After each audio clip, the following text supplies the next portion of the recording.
చేస్తున్నారు ఫిజికల్ గా వర్క్ చేసేవాళ్ళు. ఇవన్నీ ఎక్కడికి పోతున్నాయి? వ్యవస్థలో మందుకే పోతున్నాయి. దాన్ని జగన్ చేసిన తప్పు ఏంటంటే అద్భుతమైన మద్య నిషేధ అవకాశం దక్కింది ఆయన. ఏంటంటే మనం ఉపన్యాసాలు ఇవ్వకుండా కరోనా టైంలో దాదాపు 6 నెలలు 7 నెలలు కంప్లీట్గా ఆగిపోయింది మందు. అతను ఏమన్నాడు? దశల వారీ మద్య నిషేధం అన్నాడు.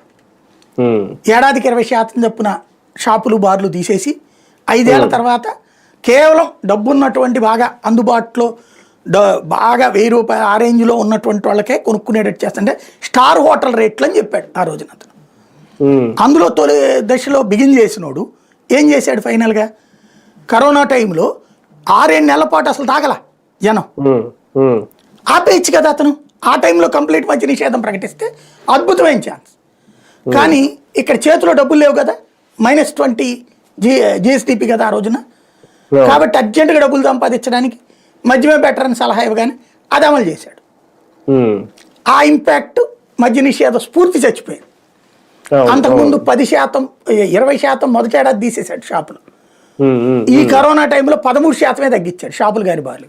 ఆ తర్వాత శాంతం వదిలేశాడు. అతను ఆ తప్పు చేస్తే ఆ తప్పుని ఎత్తి చూపెట్టాల్సినటువంటి విపక్షం మేము బాగా తాగిస్తాం, తక్కువ రేటుకి తాగిస్తాం, అదేదో హెల్త్ డ్రింక్ లాగా తాగిస్తాం మీకు అని చెప్పొచ్చింది. వాళ్ళు మాటలు పెట్టుకుంటున్నారు. మంచిగా తాగిస్తున్నారు అన్నదే జ్యోతి రాసిన కథనం. కానీ ఒకటి సార్, ఫైనల్ గా ఇందులో 2 అంశాలు. ఒకటి ఏంటంటే టాప్ ప్లేస్ లో మొదటి స్థానంలో బాగా తాగుతున్న దాంట్లో తిరుపతి ఉందట.